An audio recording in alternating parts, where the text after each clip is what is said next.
Welcome once again to Cinemaholics, Major Motion Podcast, where we talk about the biggest and the best films coming to theaters and streaming online. From San Francisco, I'm John Negroni, film editor for theyoungfolks.com, and from Pittsburgh, Pennsylvania, he's news and entertainment writer at Collider. It's Will Ashton. Hey, Will. Hey. Will, we have a special guest. Yes, we do. And, you know, we get emails all the time. The listeners are like, you know, I like Will. Will's cool. But John, there's something about that guy. I just get the feeling he believes in nepotism, favoritism. You know, he's always trying to schmooze and network, and Will's the straightforward guy. Well, I have great news, Will. We're going to prove that point on this week's show. All right. I'm excited. I'm curious. Yeah. Oh, yeah. You don't know who's here. Okay. We'll bring him in. Hey, there he is. Coming at us from, I think, Chicago, if I'm not mistaken. Yes, you're correct. Chicago, Illinois. He does so many things. First of all, he's the editor-in-chief of a website that I've written for many times, been contributing to for years, called The Spool. Also senior staff writer for Consequence. And also, we were bringing in a ringer for this Nicolas Cage movie review this week, because he's the host of Travolta Cage, literally a podcast devoted to two of the most fascinating actors of all times. I think, Clint, you call them kooks. Yes, they are very fascinating folks. I call them Sir John Travolta and Sir Nicolas Cage. Oh, excuse me. In our podcast. Yes. We must afford them the dignity they deserve. Clint, welcome. You know, obviously this has been a long time coming. Always wanted to have you on Cinemaholics, and I think this is the perfect intro, perfect way for people to get a sense of who you are and what your philosophy and all that. Yeah, absolutely. Well, thanks for having me on, guys. I'm a big fan. We're friends and colleagues. We talk together regularly. Not all three of us, but separately. I speak to you two a lot. I don't even know if you knew who Will was, actually. So yeah, I feel like we know each other through like Facebook groups. Was it a Flophouse thing? Yeah, that's right. I feel like I knew you, Will, before I knew you, John. But I'm very pleased to be here. As John so eloquently pointed out, I am Clint Worthington. I am the founder and editor-in-chief of The Spool, a little website I started about 2-3 years ago. It seems to be doing pretty well so far.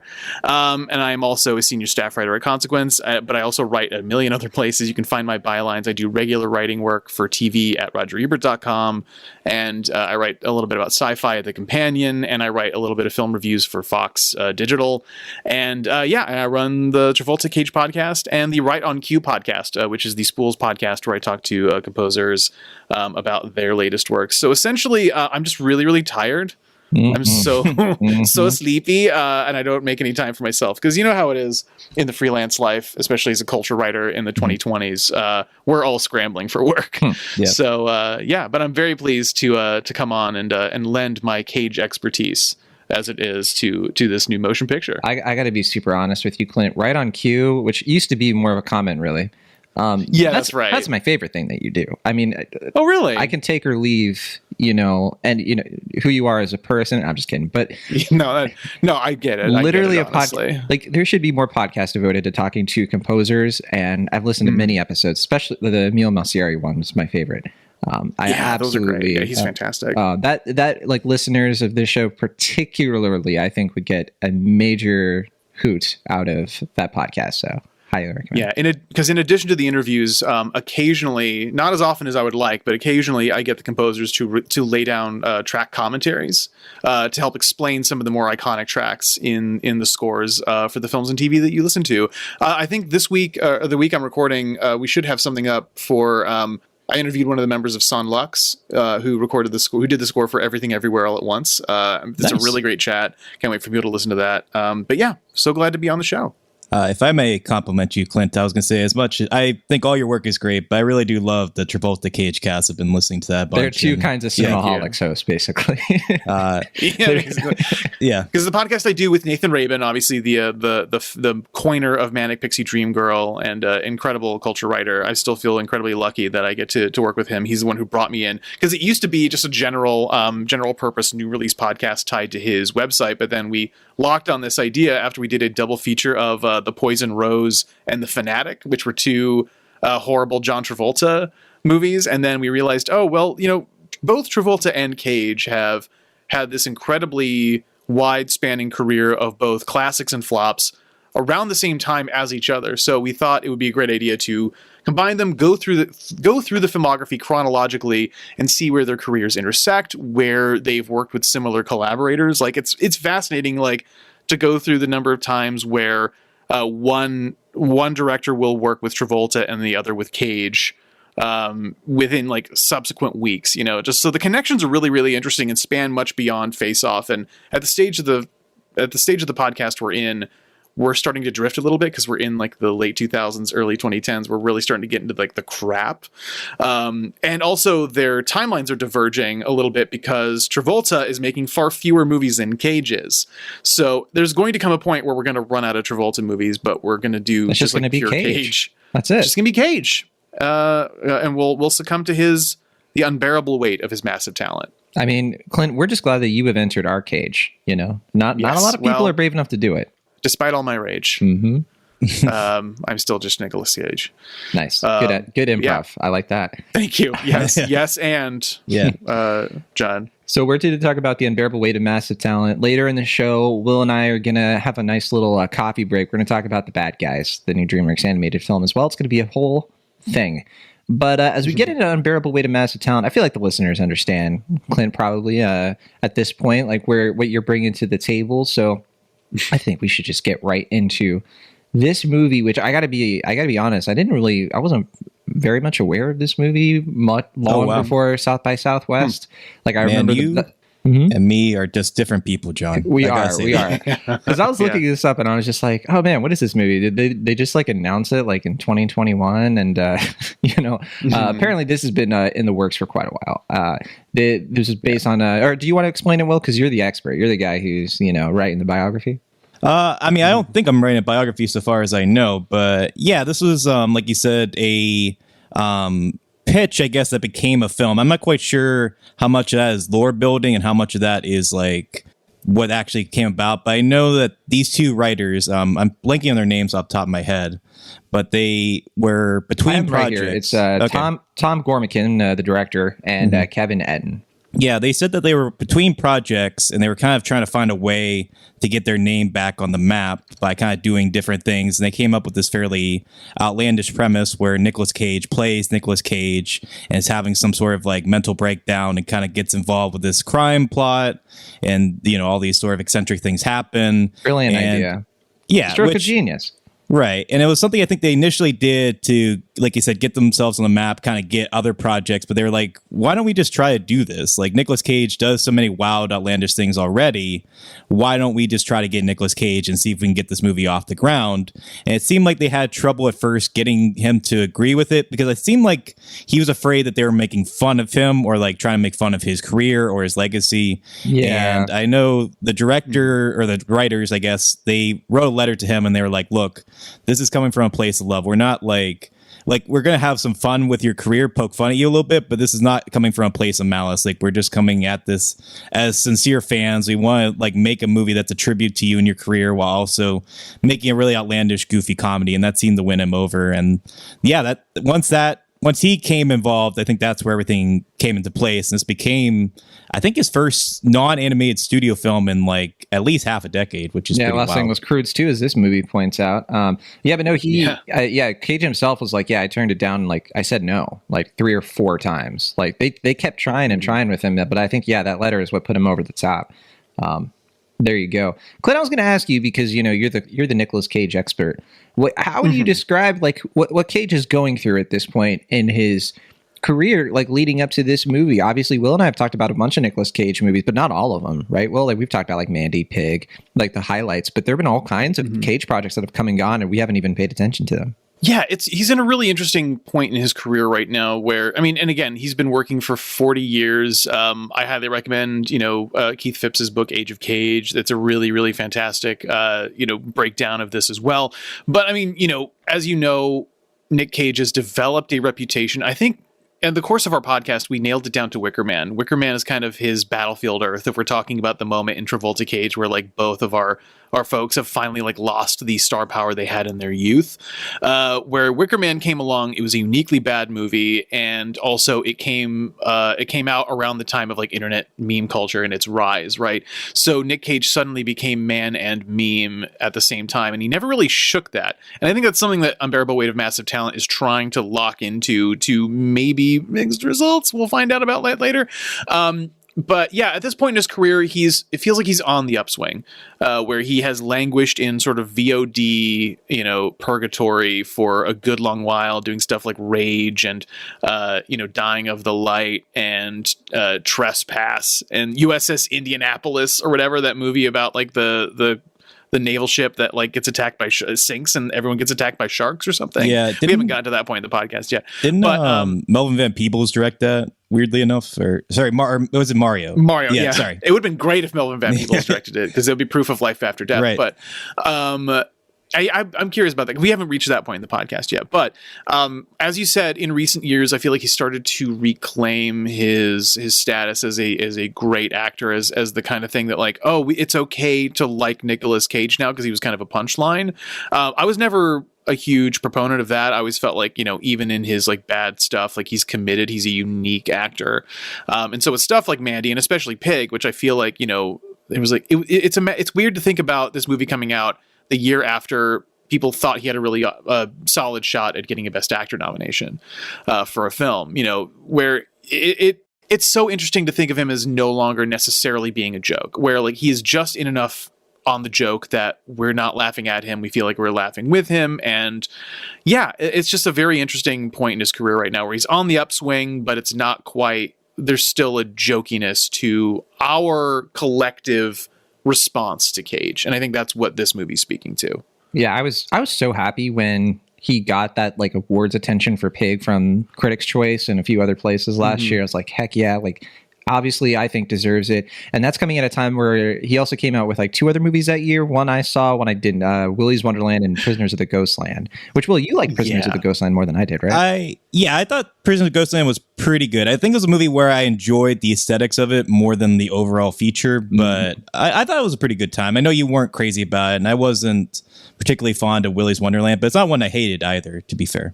For sure. Okay, yeah. I was mixed on. I kind of liked Prisoners of the Ghostland. That almost feels like that's Cage leaning into the meme even more than Unbearable Weight of Massive Talent. I would agree. Where Unbearable Weight of Massive Talent is much more like sort of introspective and like, am I a movie star? Am I an actor?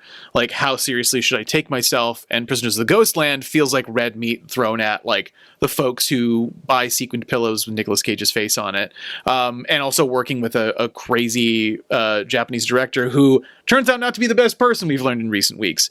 And then Willy's Wonderland, I did admittedly loathe, even though I respected Nicolas Cage for taking a gig where he didn't have to learn any lines. But yeah, so that's sort of where I'm at. I think right now he's existing on that spectrum where he's able to do the high art stuff that like we film critics are celebrating him for, and also the dreck that the internet associates him with. That's partly, what this movie's about. He's just like, I'm working. He doesn't fully treat it as like some kind of like, I'm doing acting for the sake of art. Nothing that pretentious. It's a little bit more of like, I can turn out these awesome roles, but I need the paycheck. He ran out of money.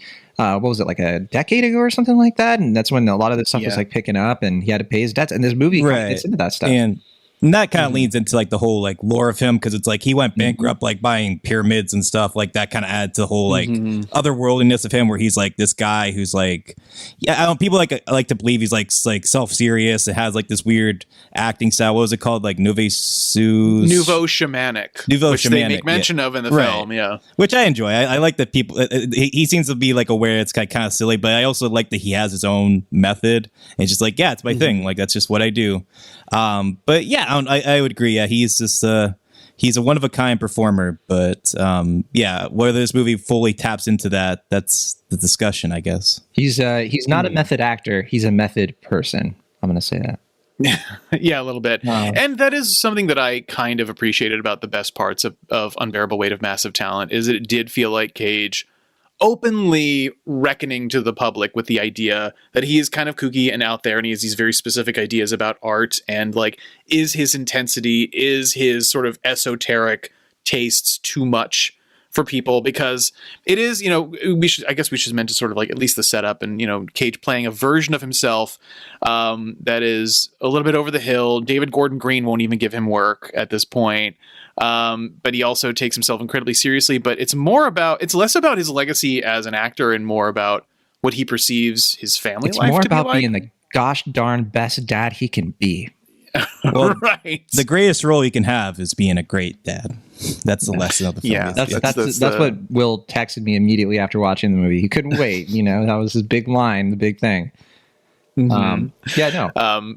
Yeah, so I mean, it's a rumination, I guess, in its best parts on like who he is as an actor and a persona, and sort of who he is to himself and who he is to the public. And so that makes the detours into like this fictionalized, we should stress, family life, where that's the ultimate lesson. That makes that part ring a little bit hollow. Well, I was going to say, because, in the setup for this movie, I don't think it's a hard movie to set up. Because that's what you're saying. Like everything you're saying is absolutely what's happening underneath the subtext, or not the subtext. It's happening underneath the text. It's the subtext words. But the basic idea is that, like, I think Will, you kind of touched on it earlier. Nicolas Cage, over the hill actor, can't get work, but he gets paid like $1 million to go to some dude's birthday. This dude is played by Pedro Pascal, and he gets roped up in this whole kind of like crime thriller plot where Pedro Pascal is up in some like unsavory business in Spain, and all the while he and this guy named Javi, they start to become like really, really close friends. They start to sort of like bond over movies, even though one of them is like a dangerous criminal and the other is a dangerous Nicolas Cage. And also in this movie, we have Sharon Horgan playing Nicolas Cage's wife. We have Ike Barinholtz and Tiffany Haddish as these two FBI, CIA agents. I forget exactly which, I don't know what their jurisdiction is. I assume CIA because it's so international, but they're kind of trying to like bring in this plot or whatever. And then we also have Alessandro Mastronardi from Master of None, who I think probably was in a different version of this movie, and they cut out a lot because at one point I was like, I don't think this character, I think they forgot about this character. I don't know. Also, Neil Patrick Harris has kind of like a very short role, but really this movie belongs to Nicolas Cage. It belongs to Pedro Pascal. Pedro Pascal plays this guy who's like an ultimate Cage fanboy. At one point I was like, oh, Clint Worthington is in this. No, never mind. That's the Mandalorian. If only I had the criminal connections of Pedro Pascal. Yeah, we'd get a lot done out here. That's for sure. It's true. Yeah. It's true. Yeah. But I'm just going to say it, like, I think there's so many things in this movie I think are really cool. And I was laughing many parts of this movie. I think the like early middle is my favorite part of the whole thing. I love the concept of it. I love like taking Nicolas Cage and just like really doing this like meta narrative that like grinds into his being. I just wish the rest of the movie wasn't so generic. Like it's so generic. And I think like the last 30, 40 minutes, I was like, is something going to happen that's going to be surprising or unexpected or funny? And it just kind of limps along. And I was pretty disappointed by this. I was kind of sad. But Will, what did you think? I don't know if you liked this movie at all. Yeah, I guess for me, what I find surprising about the film is that I don't have more of an emotional response to it. I find myself almost sort of like casually, not indifferent, but kind of more like, this is fine, I guess. I agree with you, John, that like, I kind of wish the movie was willing to either be weirder or more genuinely introspective, because it kind of feels like it's in this in-between place where it's not really like digging into the real Nick Cage that much. Like it's kind of more leaning into the meme of it. It's almost like a Snakes on a Plane thing where it's like it's like an online movie where it's leaning into like the meme of what people expect Nicolas Cage to be, which is fine. Like Nicolas Cage is under no obligation to reveal his true self. His private life is his private life. He doesn't need to go into that. But like you said, the movie focuses so much on like the idea of Nicolas Cage, the family man, that's all like a fabrication, all like for the sake of what the movie is, that doesn't feel pulled from his real life. The emotionality of it doesn't feel hollow, but doesn't feel true to what people know of Nicolas Cage. Although he is about to have a daughter, though, right? That just got announced. Well, a kid, but I don't know if with his like sub 30-year-old partner. Yeah, his new wife, who I believe is like a year younger than me, which is odd to think about. But I mean, and I feel like the other problem is that like it's not like it's goofy, but it's not really weird. Because it is a studio comedy and it's broad and it does outlandish things, but I feel like it needs to be a lot weirder to really justify being like a true gonzo Nicolas Cage comedy. Like, what studio do you think should have been on this instead of Lionsgate? That's a good question. Yeah, I don't know. No. Neon. Neon would probably be the one. Yeah, because I just feel like Lionsgate's just kind of trying to appeal to like you described it off the air, John, as like kind of like a Family Guy, Seth MacFarlane sort of thing. And I don't. It's just a Family Guy episode. That's my whole review of it. I don't know if I agree with like that comparison, but I agree with that spirit of the comment where it's just like it is like kind of just like, you know, like that like reference thing, where as opposed to like actually really digging into like the joke, or if they are going to do stuff like there's like a nice like absurd thing with guarding Tess, but it's like, why don't you dig more into that? Go into like the like weird kind of nicks and corners of Nicolas Cage's and the Wilder career. Heart thing too. They kind of leave that be for a while, and I thought that was most interesting. Well, the Nicky Cage thing with like Vampire's Kiss and Wild at Heart. Yeah, that's probably my favorite stuff outside of the Pedro Pascal stuff. And I agree with you. Pedro Pascal, he seems to be having the most fun and most aware of what this movie is. Maybe even more so Nicolas And their Cage. chemistry is good. Like just watching them as scene partners is definitely the most interesting part. I watched them watch Paddington for 2 hours, honestly. Sure. Absolutely. And that's another thing. There's an extended Paddington 2 joke that, among other things, feels like, okay, that one is pointed straight at film Twitter. Where it's like, because no one cares about Paddington 2 outside of film Twitter, and they should, but you know, it's funny, like that is one for like, oh, here's for the 50 people on Twitter who like won't shut up about Paddington 2. And going back to a point you made earlier, I think that is the fundamental problem with this movie, is that it sort of styles itself as a deep examination of Cage's persona, but over 40 years, it really comes to the conclusion that 90s action movie Cage is the ultimate Cage. The one that the most people know. The movie begins with people watching a clip from Con Air. It's the Cage that he wants to be at one point.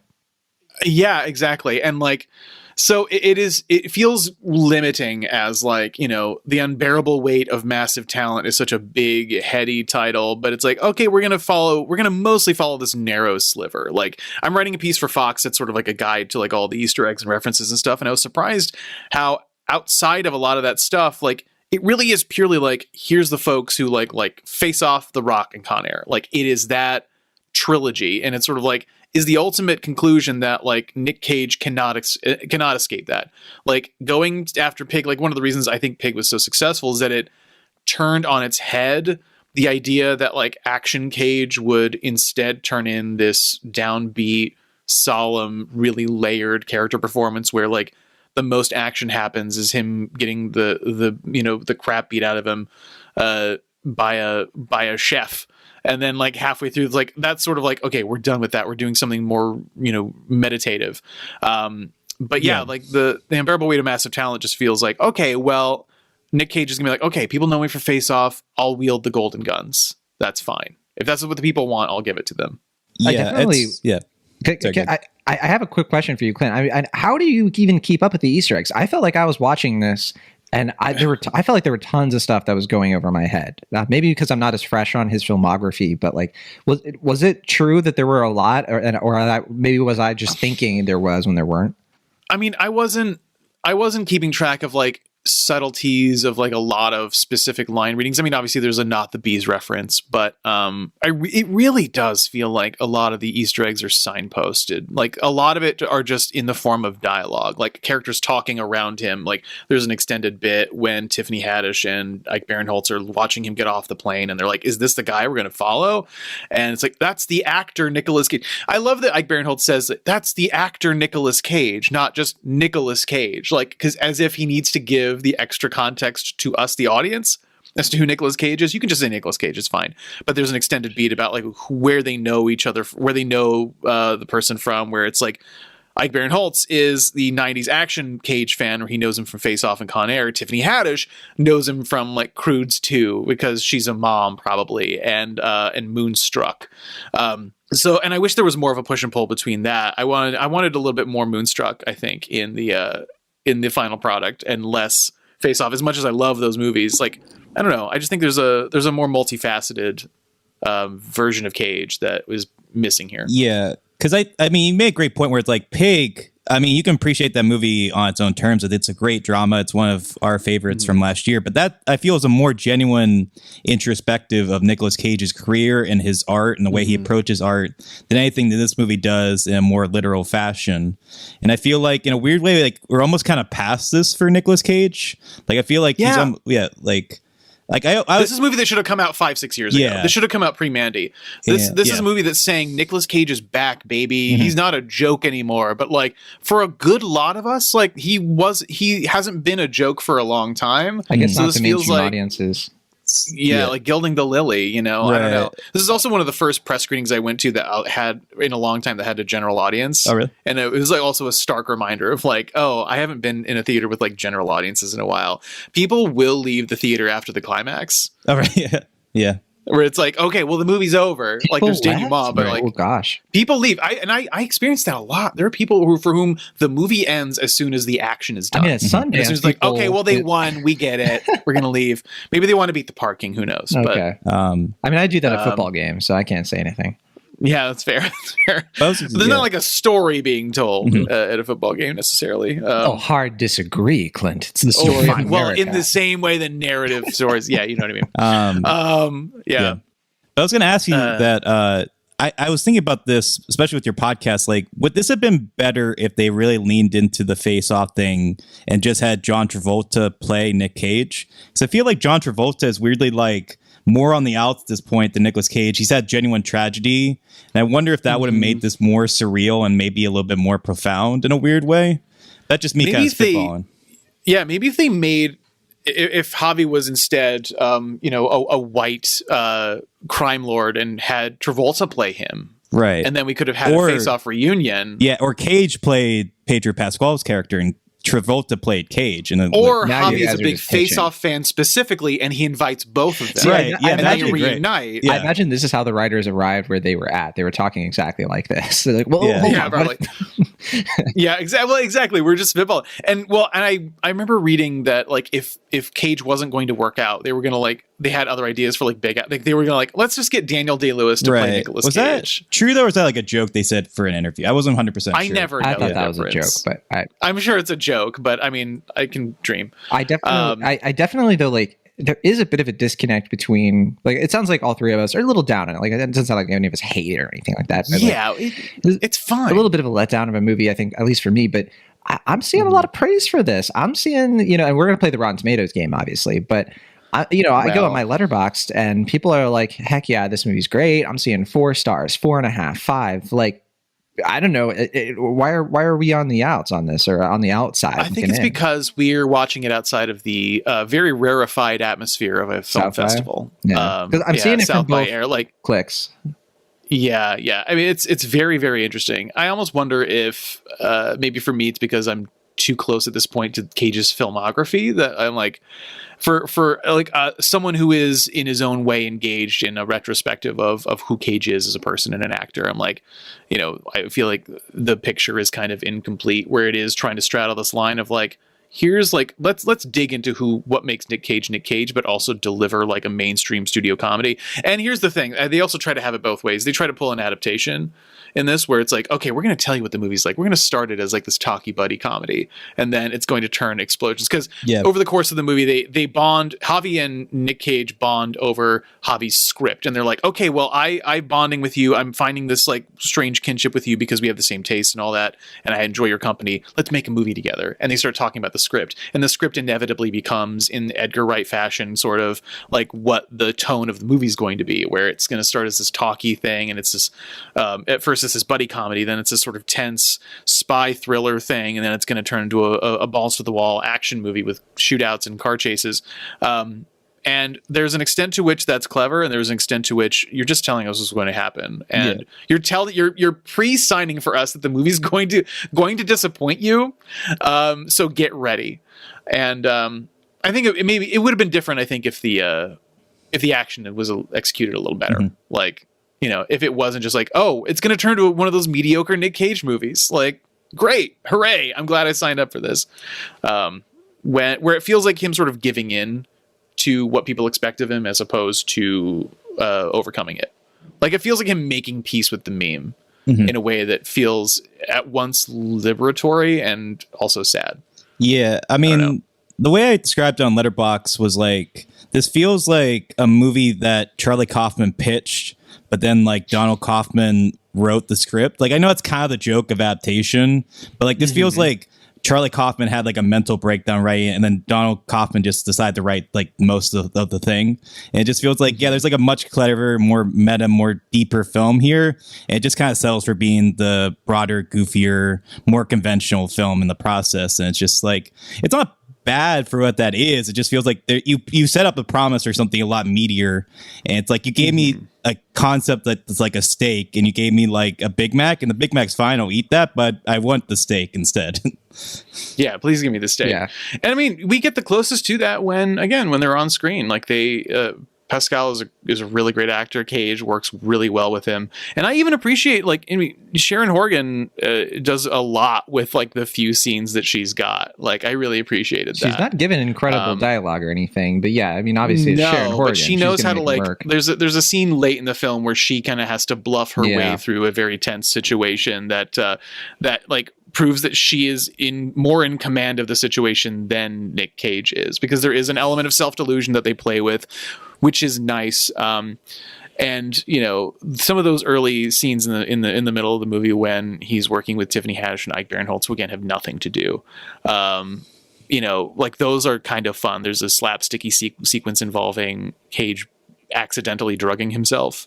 That allows him to do some of that goofy physical stuff that is really nice. But apart from that, there isn't a lot of Cage out stuff. And like, again, something left over from a draft, it seems, is the thing you mentioned where like he sort of has a devil on his shoulder in the form of young, Wild at Heart era Nicolas Cage with the Vampire's Kiss hair depicted with like Uncanny Valley plastic character creator CG, which I was okay with, played by himself, because since it's sort of like not the real, I was like, okay, you can get away with that because I like that, yeah.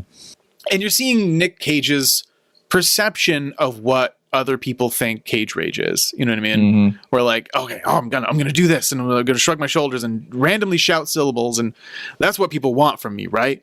And that is innately interesting, but there's really only like 2 or 3 scenes with that. Yeah, there's not a lot persona, and there's not really like a moment where that arc closes, I feel. Yeah, and if there is a mode of Nicolas Cage that like translate to this sort of like generic sort of like, I guess I don't understand why they didn't try, instead of like this weird crime thriller caper stolen daughter thing, whatever, like why not just go with like more of either the Face Off sort of construction of a plot or like National Treasure. Even you could have all kinds of fun with weird stuff like that. But certainly, like I hope we're not, us being a little bit down on this isn't coming off as like, all right, you're not going to like this. I feel like Nicolas Cage super fans are going to watch this thing and enjoy it plenty. Yeah. I get the sense that people are going to watch this and like kind of just forget about it and be like, oh yeah, that movie came out. Like I don't imagine it really like sticking, I guess, with people, the people who do watch it, unless they're just sort of like, oh yeah, I saw that movie at South by. That was kind of cool, I think the people who haven't quite caught on to Nick Cage's Back Baby will. That's one thing I'm appreciative of the film for. I think the people who are late to the party, that like Nick Cage is actually a good actor, and we just forgot for a little while because he was making some crap.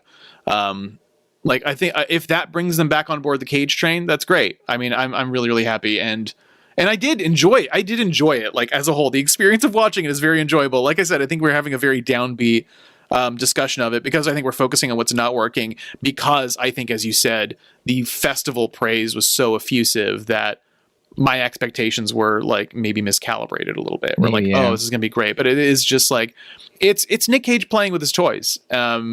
It's Nick Cage playing with himself. And I think that's something. I don't know about that phrasing. I don't know if I don't know if I would watch like 100 minutes of that. I mean, I guess I would, but I mean, you have a podcast devoted to it, I guess. It's true. I mean, where were the references for me? Where was the Zandali cut? Where is the when talk about Left Behind? That's what I want. I totally forgot about that movie. Oh, there's so many Nick Cage movies that have just slipped away. When Kirk Cameron does a better adaptation of a book than Nicolas Cage, then we're in trouble. Okay, I'm not going to lay it at Nicky's feet, but no, of course.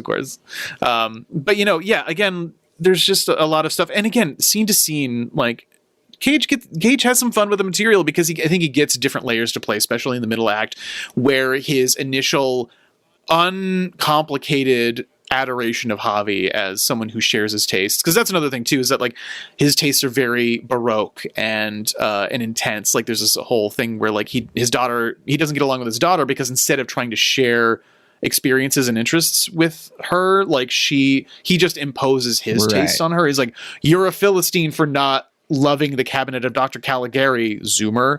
And, I guess that's part of that nouveau shamanic thing where he like takes his art really seriously and he wants to talk film. It feels like every conversation with him feels like he's on one of those Criterion Channel adventures and movie going interviews, where he's just like talking to some programmer about like, oh yeah, and John Ford and that kind of stuff. And I think the movie does a good job in the early stretch of showing the limitations of what happens when you talk to regular people like that. And I think we as film fans have also had that experience too, when we're talking to people who aren't as into movies as us, that we do have to be like, okay, like I'm not going to like talk your ear off about some obscure stuff that you're never going to watch and you've never heard of. It's like, what did you think of the latest Marvel? Okay, yeah, we can talk about that. That's fine. Yeah. Oh man. And I watched the latest Almodovar and it was fantastic, Mom. You'll love it.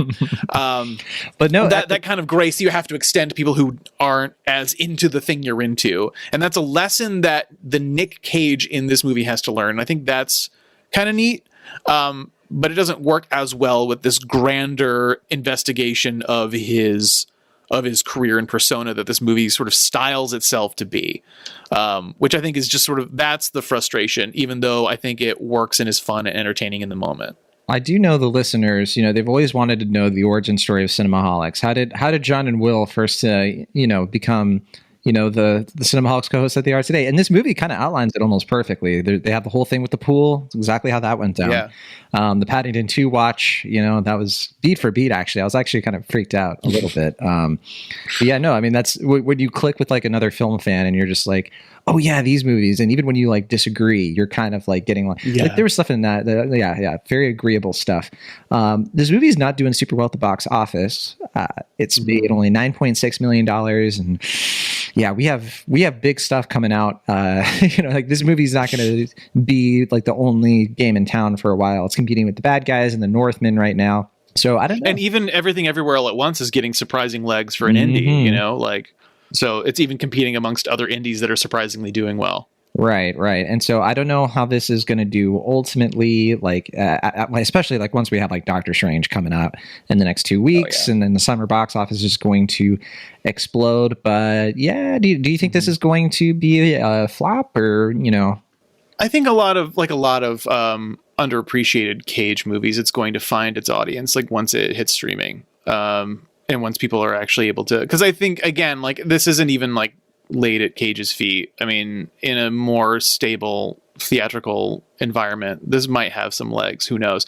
But I also wonder if, we mentioned Snakes on a Plane earlier, and I feel like Snakes on a Plane was another victim of that kind of like what happens when you let the internet tell you what to do thing, and you're not a superhero movie. This is a movie made for Nick Cage fans on the internet, and I don't know if it's the most approachable for people. It's directed entirely at a very specific niche. You have to be a fan, whether casual or diehard, of a very specific actor who is mostly talked about in meme format. And you probably have to be, so you're not going to get a lot of like too. Yeah, and I mean you have to be plugged in to a certain extent. So I don't think you're going to get Joe Schmo who wants to bring his kids to the movie theater. Although there was a child at my screening of Unbearable Weight of massive talent. But it's tough to figure out like whether there's an audience big enough to sustain a theatrical release for this, which is a bummer, but I think that might be the reality of things. All right, before we move on, we finish things out the Rotten Tomatoes game. Will, did you have any last thoughts to add? Anything you think we missed? I think Clint really nailed it with this one. Hit the nail on the head is what I was trying to say. Yeah. There you go. That's the one. Yeah, I mean, I guess my only real other takeaway is just like, it's easy to compare this to JCVD, which is another film about like an actor on the outs. In that case, Jean-Claude Van Damme, who is kind of struggling with his self-worth while caught up in this sort of like over the top crime syndicate sort of thing. And I feel like that movie, like I watched that having little to no awareness of Jean-Claude Van Damme, and I really got a lot out of it because I think it just really taps into some very deep, meaningful things, and Jean-Claude Van Damme really surprises with a heartfelt and inspired performance. And I wonder if this movie is going to fail to really capture a lot of people's imagination because it might be limited by them not having that same familiarity that we have with Nicolas Cage's filmography. I really don't know. That's why I want to talk to someone who's seen this film and doesn't have that awareness of Nicolas Cage's filmography, because I don't know how this movie plays. It might play fine, but well, it could be like when you watch somebody play a board game in a movie, you don't know the rules of the board game, but like they're doing such a good job making it look exciting that you're like invested, right? Yeah, but I do think it is kind of caught in this middle frame where it's like it's appealing more towards normies than like the more kind of fanatical fans, which is fine because I think it's going for a broader audience. But it does feel like it is not really like it's in a weird in between place where I feel like it's not quite leaning into one thing or the other. And I think that's where my main issues go, is that if it really kind of defined itself by being more one thing over the other, I think I'd be more or less receptive to it. And the fact that it is kind of just like in the middle is where I find myself, I guess, kind of limited in my either praise or criticism of the film. It's just kind of like we were saying, it's kind of a middle tier film that feels a little too late, but it is broadly appealing. I think it's, it's entertaining for what it is. I think it has a lot of charm. Certainly it's at its best when either Nick Cage is acting opposite himself or Pedro Pascal, like you said. I think the middle segment is where this really comes alive. And I wanted more of that introspection with him and Nicky Cage, played as credited by Nicholas Kim Coppola, which I thought was a fun little joke in the credits. I mean, it's fine. I think it's just hard not to wonder what the better version, I guess, of this film is ultimately. Yeah, I think it's a matter of timing. Like the closest analogy I could think of is like, imagine making a movie now whose goal is to convince audiences that Robert Pattinson isn't just the Twilight guy anymore. There are a good number of people for whom that is still true. And because it feels like every time Robert Pattinson is in a new movie, it's like that Twilight guy, he's finally good for like a certain subset of people. But then for a lot of us, we're like, yeah, we know Robert Pattinson's good. He's been good for years. So it feels like, sort of a timing thing where it's like, who is this convincing? And I know it's not me because I'm already convinced. I'm already bought in. So there is an element of preaching to the choir here that I think maybe is my fundamental disconnect with it. As fun as it is to watch in the moment. Yeah. You don't need to sell me on Cage. I'm already sold on Cage. Yeah, clearly. I was certainly, my headcanon is, I was wondering after the movie, I was like, I could just see like, John Travolta, like walking into the AMC Burbank, just being like, all right, matinee showing just by himself because he couldn't get anybody to come with him. Sitting in the audience, there's like 4 other people there. And he's just sitting there, just like kind of just ruminating on the film, rubbing his chin, walks out. And then somebody's like, oh, hey, John, he's just like, hey, how's it going? He's like, oh, what did you think of that? And he's like, you know what? Well, it's all right. Just like very like heartbreak feels good in a place like that. Let's play the Rotten Tomatoes game. Now, Clint, Will and I have been doing this thing more recently where we've been like, you know what? We want to be more plugged in on the pulse of the film critic community. We tend to be a little disconnected. We tend to forget our roots. We play a little game where Will hasn't seen the Rotten Tomatoes score for this movie yet. I don't know if you have. Actually, I haven't seen it lately. Wait, so Clint has not seen it. Will, you've seen it?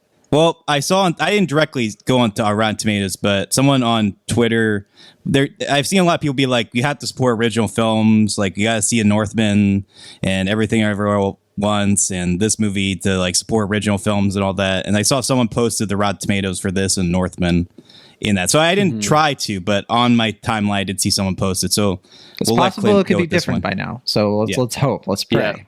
Yeah. But Clint, if you don't know what the score is, we're playing it's basically a guessing game. I'm going to tell you how many reviews have been counted, and you're gonna try to go for it, see if you can spot it on, right? So we have 197 reviews counted. We'll go with you first because Will has a little bit of help here. He has social media. You call it a lifeline. 197 reviews. What's your guess for the tomato meter? I'm willing to guess. My guess is based on the idea that it got probably like almost universal praise at South by and is getting maybe slightly more measured reviews now that it's out in general release. I'm going to say 89. Okay, so 89% is Clint's guess. Will T. Ashton, what do you think? What I mean, you could just sort of guess. Like, it could be different from when you saw it, or somebody could have posted the wrong one. You don't know. Well, when I saw it earlier, it was at 90%. I agree with Clint that I think it is a little bit lower than that, but I'm going to go by Price is Right rules and go with 88. Will Ashton is spot on, 88%. Wow. All right. Will, you went by Price is Right rules, and you know what? That was the right thing to do. Yeah, you It was a you gamble and lost. it paid off. Good move. Yeah. Good move. Yeah, 88%. So yeah, it is dropping a little bit. I remember seeing it at around 90% as well before the reviews really started to drop, and a lot of reviews have been counted. So 197 is pretty high for after just a weekend. All right, so audience score is next. We have 500 plus verified ratings. We'll start with you this time, Will. What do you think the audience score is? I think it's going to be lower just because, like we said, I think audiences might be sold on like a film that's like a 90% and they're like, it's pretty good, but I don't know if it's that. So I'm going to say 74%. Okay. I'll still say high and say 75%. So Clint said 75. Will said 74. They're playing a dangerous game. Price here. is Right it. Yeah, he did. Yeah. He did. Clint, you win by default. It's 87%. Oh, wow. Higher than both of you thought. Yeah, a bit off there. Interesting that they're in lockstep. You're in Yeah. such, but then again, also the numbers, like the way numbers work Yeah. on Rotten Tomatoes is so perplexing. It's an algorithm I don't think we'll ever truly understand, which is why we also do the cinema score when that is available. So that's a little bonus. Oh, yeah. Clint, yeah, you're like, yeah, Gotcha. of course. Yeah, of course we're doing cinema score. Right. All right, Clint, we'll let you guess this one first. So cinema score, obviously high as A plus, low as F. What do you think? I'm gonna say solid B. And then Will, what do you think? Yeah, I feel like it's either a B or a B plus. Since Clint said B, I'm going to say B plus. He Price is Righted it again. It's B plus. Dang. Man, that was just me because I game was is thinking rigged. B. I was thinking B, but I was like, I don't want to say the same thing that Clint said. So, oh wow. Stop the steal. Oh man, and then we have one last, Clint. Yeah, we're gonna keep you here for a while. Sorry. Sure. One last, Right. and that's this is my favorite, the Letterboxd average, because these are our people. Letterboxd, Yeah. America's favorite website. We have 27,000 views, or like people have logged it on Letterboxd, which is pretty good. Yeah. Usually when Will and I do this, it's like in the teens. Sometimes it's less than 10,000. So 27,000 is very good. Okay. Average rating between 0 and 5 stars. What do you think, Will? Go with you first. 3.3. Okay, Clint, I'll do 3.5. 3.7. Clint, Wow. I think you and Will are almost tied, right? Or, yeah, think we're you're tied, tied. yeah. Yeah, Oh, we man. don't have a tiebreaker, so we're just going to say you both take home the prize. You both have Sounds good. unbelievable massive We'll break it in talent. half like a wishbone. And Yeah, you're one's circle to one's cage. There. we'll bury each end of the prize at the opposite ends of the earth, so people have to go on a mighty quest to bring the pieces together. Yes, now that's a treasure that I would find national. Okay, Clint, thank you again so much for coming on, Of course, thanks for having me on. lending your Yeah. cage fides with us, and it was a blast. More fun than the movie for me. No, of course. Well, I appreciate that. I don't. Yeah, the movie's still fun, but I did have a lot of fun talking with you guys. You plugged a few things at the beginning. Is there anything more specific too that you got coming out soon that you want to maybe repeat that you talked about earlier, just in case people forgot? I mean, I guess if you want to follow my stuff, I mean, I'm on Twitter at Clint Worthing. If you want to catch sort of my general gestalt of all the crap I'm doing a very comprehensive breakdown of every Liam Neeson Taken era action film Oh, God help for us. this week. Yeah, it's been a long weekend of stuff that I've largely enjoyed. I mean, I'm in the bag for Liam Neeson growling and punching people, especially when Jimmy Colette Sarah is directing. But yeah, look forward to that. I'm gonna have a more comprehensive, hopefully, guide to all the Easter eggs in Unbearable Weight at Fox, and other than that, I'm on just like the crazy review beat for everybody. Sounds So great.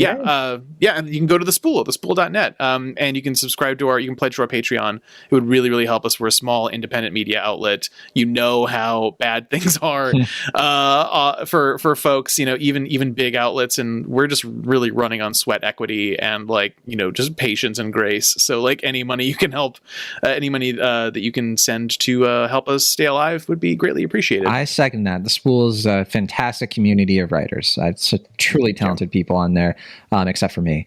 But then, but yeah, we'll link your great. Twitter in the show notes, of course. And thanks again. Well. This was awesome. Thanks for having me on. This was a blast. Now the party can start. No, that was cool. I like that. It's good having an expert on, because I would have been flailing trying to like figure out Nicolas Cage without Clint's expertise. No, I just kind of felt bad because like you're the host, but like Clint was saying all this stuff about Nicolas Cage, like and all my stuff with Nicolas Cage, and you're just kind of like, yeah, Nick Cage is cool, the National Treasure, The Rock, yeah. Oh man, I do love me some National Treasure. Can't wait for the third one. Yeah, so that's gonna be a show now. What? Is that gonna be like a show now? It's not a movie.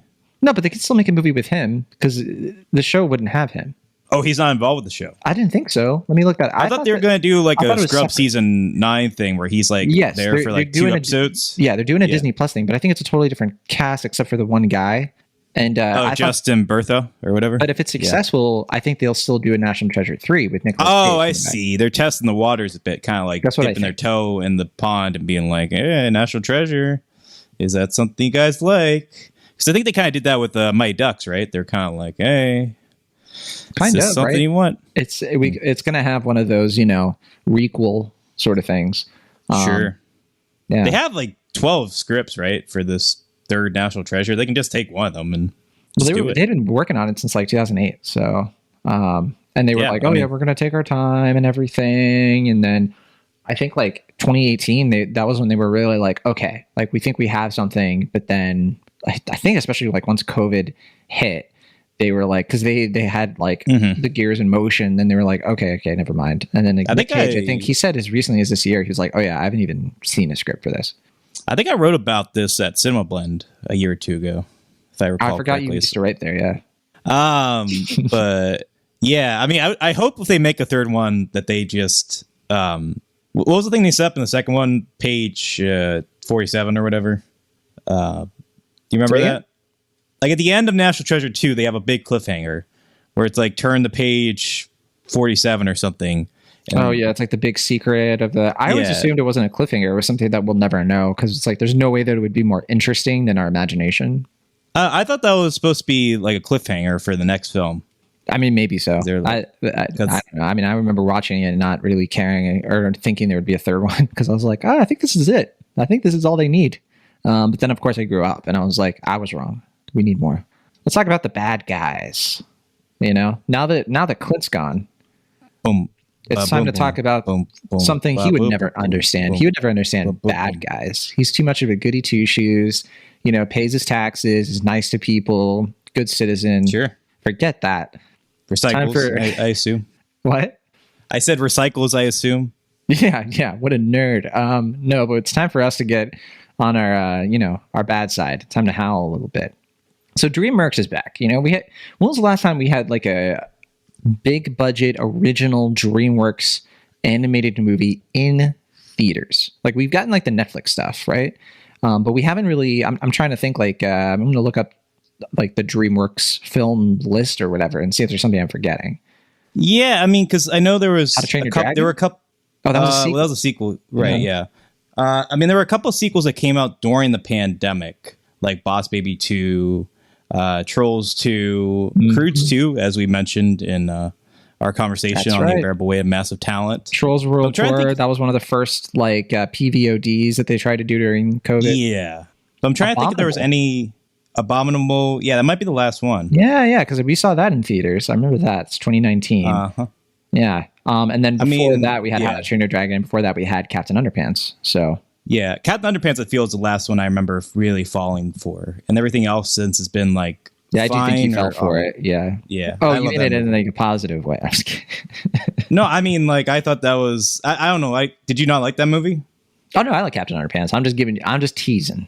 I mean, it is funny, like, of all the movies, they give sequels of basically everything except for the one that was like Captain Underpants : the first epic movie, yeah. So well, maybe they'll do a sequel eventually, right? Because they did the show. I imagine the show did fine, but we don't. I don't actually know. Yeah, I mean, they have a Puss in Boots movie coming up, so they're staying in the sequel game for the time being. Yeah. I forgot they did a Spirit Untamed film. They did do that, yeah. Last year. But yeah, they've been really leaning into the sequels of late. So you are right that The Bad Guys is a fresh change of pace, and that is not Yeah, a because they direct have a sequel. couple of untitled films coming out in production that are supposed to be originals, but we don't know what they are yet. Because the only other movie besides Puss in Boots I know there's going to be the third Trolls, but yeah, we don't know anything else. Yeah, I mean, they've been kind I of don't keeping think. their cards close to their chest, I guess, in that respect. Yeah, and for sure with like Captain Underpants especially, like I think part of the reason that might have like gotten a little bit of like a woo is because it wasn't Universal. It was 20th Century Fox, and I think maybe they shuffled things around for Trolls because that was such a big hit for them. Because Trolls was also 20th Century, and Boss Baby as well. And I think some of that stuff was maybe kind of wrapped up in the Fox deal. So I don't know. I don't know how the rights for that work. I think if Captain Underpants had been a Universal thing, maybe it would have more of like a sequel kind of in the pipeline. But who knows? Who knows? All that said, oh, and don't forget, we do have there's going to be another Shrek film. I forgot that they did announce that technically. Puss in you mean like an actual Shrek? 5. Yeah, fifth Shrek film. Yeah, it's been teased supposedly a few times. that's going to happen. I mean, I've heard many different things. I've heard that's a sequel. I've heard it's like a reboot. I've heard it's a direct reboot. I don't know what it is. I haven't heard something official about it since probably like 2018 or something. So it's I don't want to get. Well, Cameron Diaz is retired, so how are they going to work around that? They're going to recast her? My impression of Cameron Diaz is pretty good. So they got a resource right here. Okay. Do you want to do that for the air on the air right now for the listeners? Well, you know what? I already did it in my audition tape for DreamWorks. Oh, okay. So, you don't want to give. I don't want to spoil that. Give it away. I don't want them to Yeah, hear fair it too enough. much. Because then, they're going to be like, I've heard this before. I Sure. guess that's like what they want. But, anyway, the bad guys. Original. The tagline for this movie is good is no fun at all. I agree. Good movie, good morals. The plot of this movie essentially is we're following kind of actually I almost said like nursery rhyme characters, but it's more of just like traditional like bad evil characters throughout all of time. It's kind of a mix of things. You have like the big bad wolf, right, voiced by Sam Rockwell, and then you have the snake. I guess they're kind of doing a mix of like, okay, Adam and Eve, the snake is evil, then also snakes in general throughout history. You could say the snake from like Jungle Book, whatever you want to do, voiced by Mark Maron. You have the tarantula, I guess that's arachnophobia, Miss Tarantula, voiced by Awkwafina. You have Shark, Jaws, like that makes sense, voiced by Craig Robinson. And then you have a piranha, which I guess, Piranha 3D. We all that's classic, voiced by Anthony Ramos. And then Richard Ayoade voices a guinea pig named Professor Marmalade. We have Zazie Beetz as the governor of California, not Zach Morris though, but Diane Foxington, who, I imagine is we were kind of talking about this off the air, is probably going to awaken some like furries in the audience for this movie, but maybe you want to get into this now. I was going to save this for the end. If you want to get into the furry stuff, we can do that now. Just teasing for later, I guess. And then Alex Borstein voices the police chief. So, okay, that's the cast. The idea is that they're a group of bad guys. They've been running capers for who knows how long. It's a city that's kind of like, it's not like Zootopia, literally. It's kind of like BoJack Horseman more, where you have some characters are animals. Most characters seem to be humans. And then you have some like animals that are like not smart animals. They're kind of like, regular animals in our world. It's kind of like a weird thing. It's like, what if our world as it exists right now also had these characters who were like smart animal things kind of like integrated into society? Sure. Yeah, pretty much. Yeah. Why not? I can handle that. This movie is very much like trying to take like Steven Soderbergh, it's trying to take a little bit of like Tarantino and kind of have like a bit more of like a modern urban crime edge to it. But of course, it's a family comedy. It's very like fun for kids, brilliantly animated, especially like in a very original way. Like they're doing something very different. Like I don't think this type of cell shading we've seen a lot of, this like mix of like 2D and 3D, but in a way that doesn't feel like a cheap video game. It definitely feels, at least to me, like this world is just like kind of different. I was wondering about that because there is a trailer, at least when I saw it, there was a trailer for the new Puss in Boots movie. And it seemed like they were incorporating that style into that movie as well. And it seems like, both these movies, in terms of their animation style, seem very inspired by Into the Spider-Verse in that respect. I'm wondering if that's just that's just the new norm for DreamWorks. Like maybe, I don't know if it's cheaper to do it that way, but it seems certainly more stylistically bold of them, and maybe that's their way of differentiating themselves from all I think it's eye-catching. Pixar comparisons. Yeah, I think there are probably a lot of reasons. There's probably an efficiency thing, like not necessarily that it's cheaper technology, but that like the technology itself is maybe it's easier to edit, maybe it's easier to get the lighting right. Yeah, like it takes less time. And then you could also argue that audiences responded to Into the Spider-Verse because it was animation they hadn't really seen before. Mitchell's versus the Machines was kind of doing the same thing, and like you get other movies like Wish Dragon, which I think is a fun story, but like that world feels very like smooth and weird. Like it's not as immersive. It doesn't have as much texture, but it costs so much money to have the texture of an animated movie like Soul that you could see a movie like this where maybe it's just easier to bring all that stuff about on a tighter budget and get a bigger box office return. It does make me feel kind of, I think Captain Underpants looks great as it is, but I wonder if the style would have been better deployed for that film, and maybe it would have been cheaper, and that would have been less of a loss for them. I don't mean to keep bringing up Captain Underpants. That's a sore subject. Please do, actually. Why not? Let's keep doing it. This movie is doing super well because, as we mentioned, it's a low budget. It costs less than like a typical like first IP Illumination movie. Like usually Illumination makes their movies for like 90 million to 100 million. This movie reportedly costs between 69 and 80 million. It's already soared past that worldwide. It is doing quite well, and I think rightly so. I think this is a pretty good movie. It's formulaic. You can break down its structure. Very easy for adults to just kind of like predict everything that happens, basically. But I do think that this has like an eye-catching, eye-popping style to it.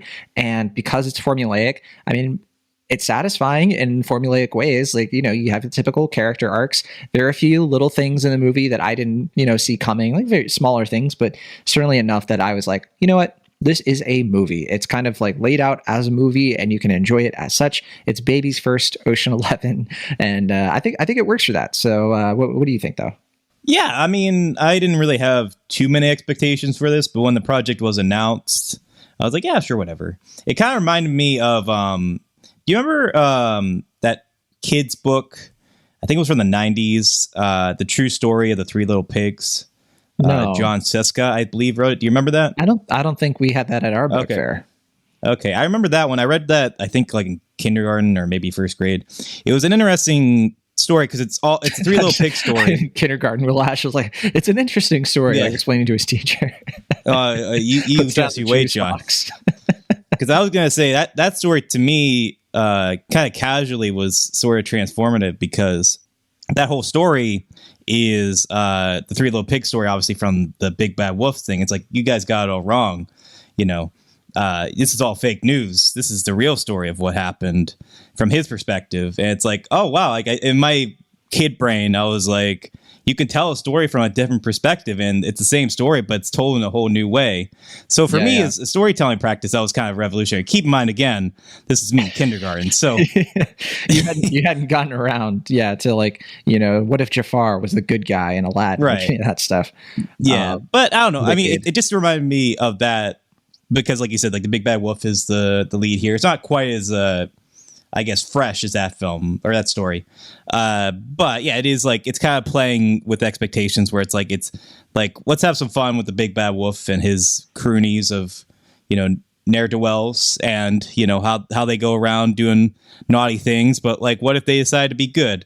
And it's like, yeah, it's a cute concept. Yeah. I think I prefer when a movie leans into the style more and it kind of plays that up. I feel bad saying this, but I think it's better when it is bad, as far as like the characters being bad, not like when the movie's bad. Yeah.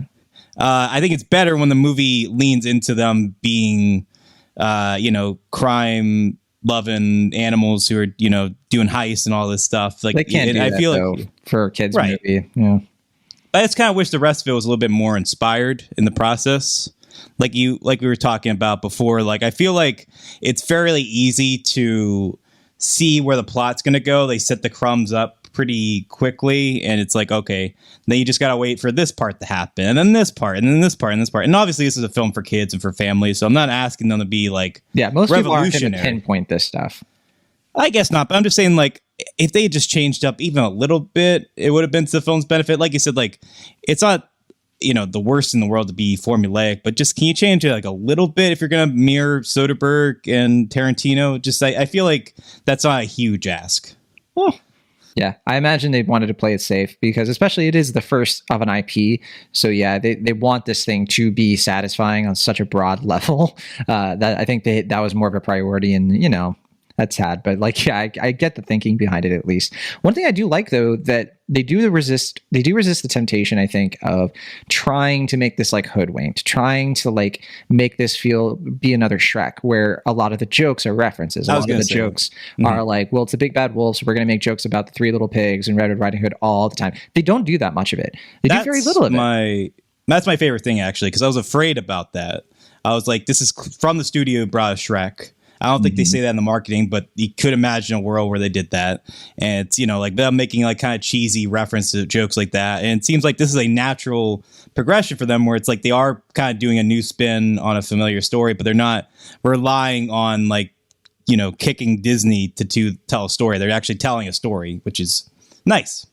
Can I say though, where this movie succeeds the most are in two areas. The sort of like buddy crime comedy caper stuff, like I think we already mentioned. I think that stuff is fun. The heists are fun. They're imaginative. They're fun to follow, right? The other thing too is I think this movie has a little bit of a Sly Cooper kind of edge to it. It's also a little bit of like I don't know, Will, if you ever played that game for the PlayStation. What, Cooper? Sly Cooper? Oh, Sly. I thought you were talking about our friends Cobb and Cooper. No. Sly Cooper, I was gonna say raccoon. Yeah. In a way, I like to think the bad guys are, channeling and continuing the spirit of Cobb and Cooper. There's a bit of what I'm getting at is there's a bit of a light romantic comedy to this, between the big bad wolf and, the goody two shoes fox. And I mean fox in more ways than one. Sorry, I'm just trying to make Will uncomfortable. Once again, who is voiced by... If I can remember, because now Zazie Beetz, she's like a bit of a love interest, right? And I certainly was like watching this movie and being like, I mentioned this before. I feel like they're kind of like playing up. There's a bit of like a Lola Bunny kind of thing going on here. Do you agree? Maybe more of like a Danny Ocean and what's Julia Roberts' character from Ocean's 11? I don't remember her name in it, but his ex. But it's not that. Yeah. Kind of thing. I don't know, but there's like a little bit of like a will they, won't they kind of that. Will they, won't they, could they, should they? Like being bad brings out the best in them, sort of thing. Like they have a history, but not a direct history. All that I don't know. It's not a direct parallel, but I feel like it's more so than the Lola Bunny thing that you're referring to. Here's the weak link of the cast for me, and I hate to say this because I've liked plenty of her work before. But Awkwafina and the I think it's not really the voice performance. It's just the tarantula character I thought was like the least like interesting of the core group. I didn't think I don't know. She didn't get a lot of jokes. She didn't really like have much impact on the plot. I guess the piranha didn't either, but the piranha was such like obvious comic relief. And then the snake and the shark kind of had their own sort of like mini plot, right? But where did the tarantula really come in? I don't know. She's the hacker. She has okay. I think she has a clear role in the team, but I agree she is not as personality driven, but they can't all be eccentric. You got to have someone who's level headed to get these things happening. I guess so. I guess I just, wanted it to. Oh, and since we were talking about book fairs before, this is also, I forgot to mention, based on a book series. Maybe it was the book series, Will, that you read in kindergarten. I don't know. Well, which is it? It literally is called The Bad Guys. Okay. That it's based on, it's like a Scholastic book series. I forget who it's by though. And I haven't read those books. I imagine this like only borrows a bit from them. I haven't gotten to that one on my Goodreads reading list yet. There you go. Yeah. This is also the directorial debut of Pierre Perifel, who is a DreamWorks mainstay. He's been working with the studio for a long time. He worked on, I think, as early as like Curious George. Like it's been quite an adventure. He was the supervising animator on Rise of the Guardians, one of their best movies, I think. And I think he worked on Shrek Forever After. So there's a bit of a Shrek connection there, at least. But this is his directorial debut, and I think he did a pretty decent job. The screenplay is by Ethan Cohen, not to be confused with Ethan Cohen, which I always do whenever I see his name in the credits. I'm just like, Yeah. But of course, this is the writer of like Men in Black 3, Right. and one of the best films of the last decade, Holmes and Watson. Sure. I'm just kidding. I do. But I do think Tropic Thunder, genuinely good movie. Oh, yeah, no, probably his best one. But I know people like Idiocracy. I think Idiocracy is kind of a problematic territory for me. But yeah, that's a conversation for another day. I like that movie fine. I think there's stuff in it. Certainly, any R-rated 2006 comedy is going to have stuff that doesn't age as well by I think it's more of a Mike standards. Judge thing too. I don't know if I want to lay it at his feet, but yeah.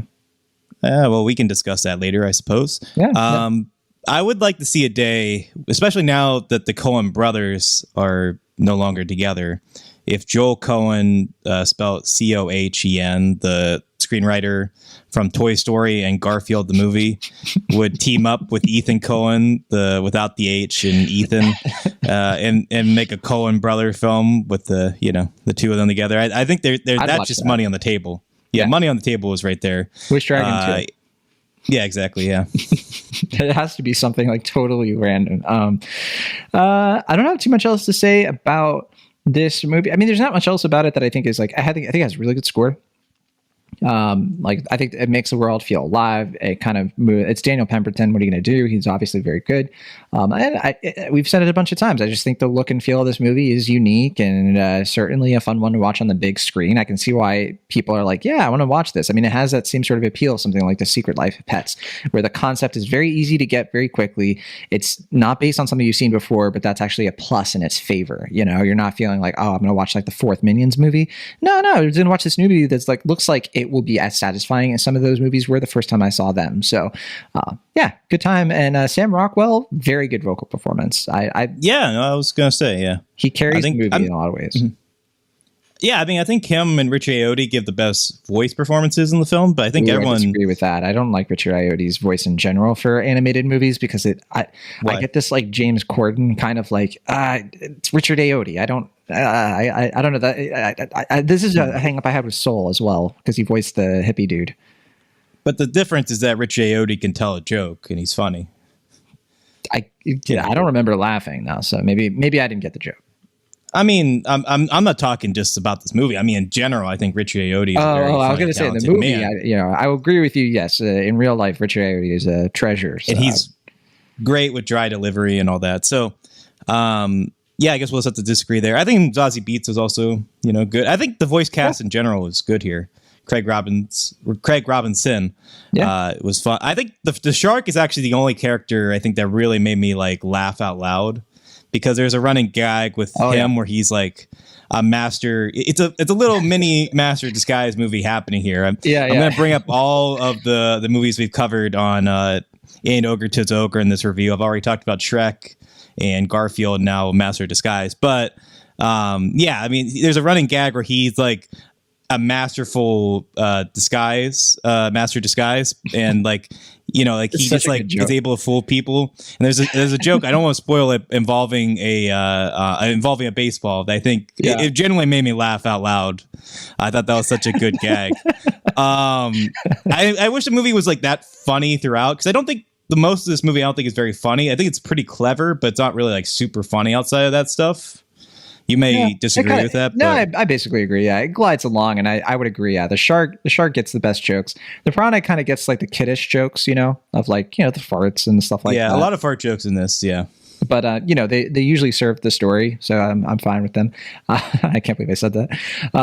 I think the one thing that felt a little bit undercooked was like, so you have Mark Maron voicing the snake, who's he basically Tim Roth from Pulp Fiction, whatever you want to do there. And he's kind of the stinker, and I don't know. No, the stinker's the piranha. You see, we were just talking about yes, this. That's true. No, but he's sort of like he's kind of like the the cooler, the kind of he's a sourpuss. He's there's another word for it in storytelling. He's kind of like the lieutenant to the lancer. That's what it is. He's the lancer to the main character. And like a lot of the movies, like emotional beats, like kind of rest on his relationship with the big bad wolf. And I don't know. There was something about that I thought didn't come together very gracefully, but I don't know. I'm not going to over criticize it. I mean, I just think that they should have locked the gate and discuss their beef on a podcast. I think that should have been the third act that we were robbed of. But every you know, podcast Marin, has like three people, right? You know, that meme. The three people here would be the wolf, the shark, and the snake. Is that it? Yeah, exactly. Yeah. No, that is exactly right. I was gonna make a joke, but it's not PG, so I will save it for another review. Yes. Not a PG podcast anymore. Yeah, but I mean, it's also a PG film. I don't want to bring crude language into this. We can save our, you know, you clearly want to get into the furry thing, and I guess that will spoil this review later. Speaking of clean, I mean, this is a clean 100 minutes, hour 40 in and out. It moves pretty well. It's a pretty breezy film. That's part of I think that's why the formulaic aspect of it didn't bother me as much, because at least it made for an efficiently told story. So yeah, I think it's just missing that oomph, though. You know, like it has like all the elements that should work. Like it it's doesn't not have like a Pixar moment. It doesn't have the like, oh my gosh, you know, like make you reconsider what you just watched. Yeah, I don't know. I mean, it's like all the elements are working here, except just, I mean, like the script's clever, but it's not super funny and it's not super original, as we were mentioning. So it feels like it's missing like that, maybe like a polish or something would have really brought up more of the jokes. Like it's inspired and it's stylistic, but it doesn't feel like it's really like satirizing the genre as well as I think it should. But it's like a film for kids, so it's like you can't really expect it to like lean into like the R-rated influences too much. So I don't know, but yeah, I feel like that's the film is decent as it is. I feel like there's a good, maybe even great film that keeps getting left on the table here. But as it is, it's fine. It's certainly easy to recommend. Okay, I can agree with that. I guess that's a good place to end it. I feel like we covered it. The Bad Guys. It's out in theaters. Worth your time if you want to watch with the whole family. I don't think you have to rush out to the theater if you're not like. I think if you're a fan of animation and you want to see how this style is being done on, I think there is like an interest there. If you love animated movies and you're like, wow, you know, like this is kind of different. It's kind of taking something with Spider-Verse and Mitchell's, kind of merging it with other things that DreamWorks has done really well. For that aspect, I think this is worth seeing because you'll get a good movie out of it as well. I think decent to good. And for families, this is a no-brainer. Families will enjoy this quite a bit. Rotten Tomatoes game. Let's see what the critics have to say, though. You know, like we were critical, sure, but you know, what about the film critics? What about the ones who are on the tomato meter as we speak? We have 129 reviews counted, far less. It's so funny. It's like this movie has made 8 times the money as Unbearable Weight of Massive Talent, but it has way fewer reviews counted on Rotten Tomatoes. That's the business. Yeah. That's it. I mean, it is pretty wild that like this is all my circle, but like I see people talking about The Northman, Unbearable Weight of Massive Talent, Unbearable Weight of Massive Talent. Right, yeah, same here. And then there's The Bad Guys, which is, I mean, that's also a movie that came out this week. Yeah. Very little chatter about it, but that's what it was like that with Sing 2, right? Yeah, I mean, just that, you know, we don't have kids. You know, we're not family men quite yet. I like to think the Cinemaholics listeners are our kids. Anyway, sure, yes. And also we parent. Yeah, exactly. Clearly we don't have kids because we almost talked about furries. 129 reviews counted. Will Ashton, what do you think the Rotten Tomato score is for this movie? 86%. Spot on. Will. Yeah. Did you cheat? I didn't look at this score. I don't know this one. Like I said, well done. I mean, unless I saw in passing and don't remember, but I don't think I saw this one. I trust you and believe you 100,000,000%. 86% spot on. Well done. I think that's a pretty good guess too, because I mean, it does have that sort of it's certified fresh. I'm sure the average rating is not amazing, but there's so few things to like really harp this film on. Like to me, it's like very easy film to just give a pass. You know what I mean? It's got a lot of good things working for it. Okay, audience score. We have 1,000+ verified ratings. What about that? 84%. 93%. So okay. Higher than the critic rating. I'm surprised you thought it would be lower than the critic rating. I don't know. I wasn't sure if this would be in the 90s or not. That's what held me back. I was going to say 89, but I wasn't sure. Interesting. I was kind of gliding through the Rotten reviews. I don't really see any mutuals on here, like friends of the show. So, you know, just some anyone people... we can call out. Yeah. yeah, right. Yeah, I'm just saying like New York Times, a couple of the big outlets were like, nah, this ain't it. This ain't it. Yeah. Slant Magazine, which you write for pretty frequently, gave it a Rotten score. So I don't know if you know Derek Smith, but okay. I do not. Let's go to Sure, he's Letterboxd. Or no, Cinema Square. I almost skipped to Cinema Square. Okay, Blashin. A plus to F. What do you think? I think this is also a B plus. This is an A. Wow. Yeah.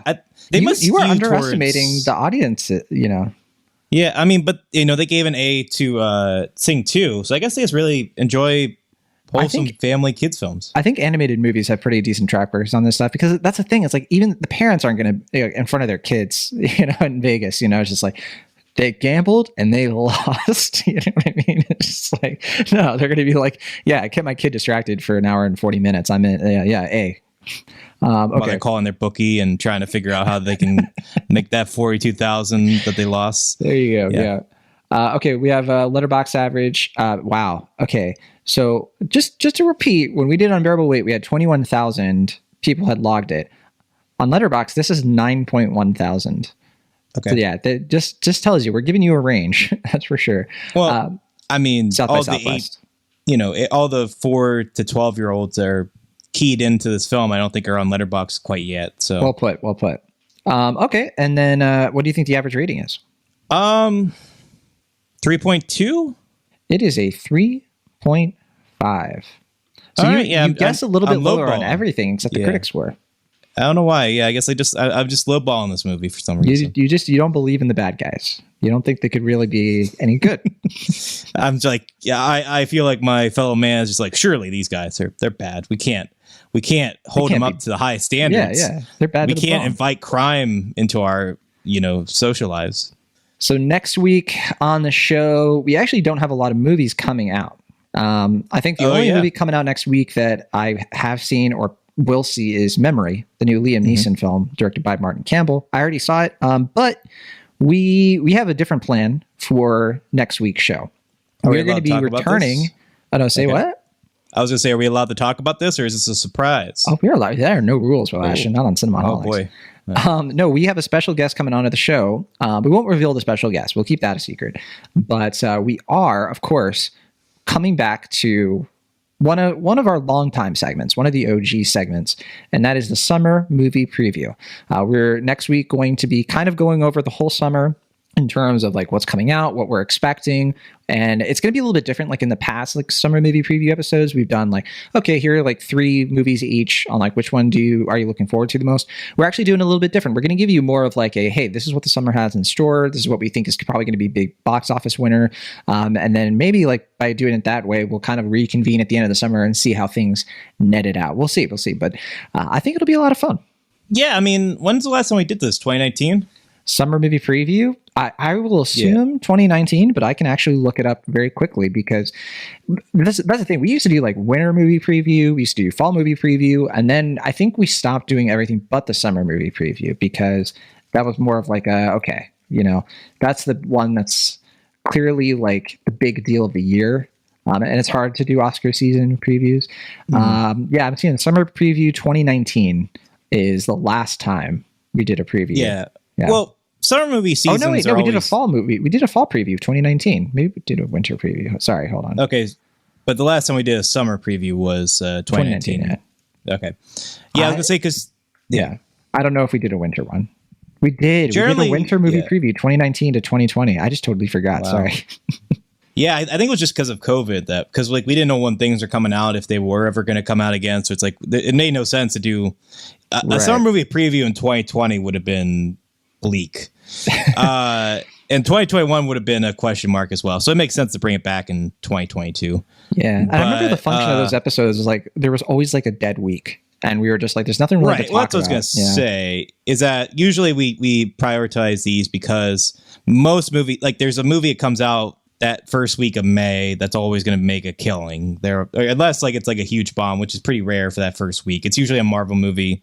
It does we had to push it even further earlier, right? Because the Avengers movies kept coming out like April, like the last week of April. Yeah. But usually a studio doesn't want to put a big movie or a prominent film before the week before a Marvel movie.